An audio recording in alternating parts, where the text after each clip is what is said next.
د بلخ ولایت د کرکټ انټر کلب سیالۍ چې د 12 لوبډلو په ګډون پیل شوې وې د داود غني لوبډلې په اتلولۍ سره پای ته ورسېدې. د بلخ د کرکټ بورډ مسؤل د دې سیالیو د جوړېدو موخه د غوره څېرو پیژندنه او د هغو د جذب زمینه برابرول وبلله. د لوبو هدف دا و چې موږ د دې نه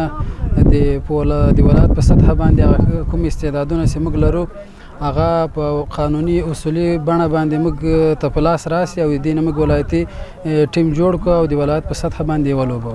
په ورته وخت کې یو شمېر لوبغاړو د دغه سیالیو د جوړېدو هرکلی وکړ او غوښتنه وکړه چې په بلخ کې د یو معیاري کرکټ لوبغالی جوړ شي ترڅو د دې ورزشي برخې د ودې او پرمختګ لپاره غوره فرصتونه برابر شي.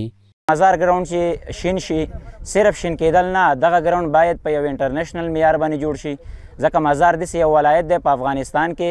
چې دلته د کرکټ ځکه ما خپله فرست کلاس کرکټ کړی، APL مې کړی، شپږیزه مې کړی، چې هغه یو پلیر لپاره کوم سهولت پکار وي که نه هغه د مزار ولایت کې دلته شتون لري. موږ ډېر خوښېږي چې موږ بیرون ته لاړ شو، خو انشاءالله که الله قسمت او الله راندازې شوی ولاړ به شو بیرون ته او بیرون به میچونه وکړو.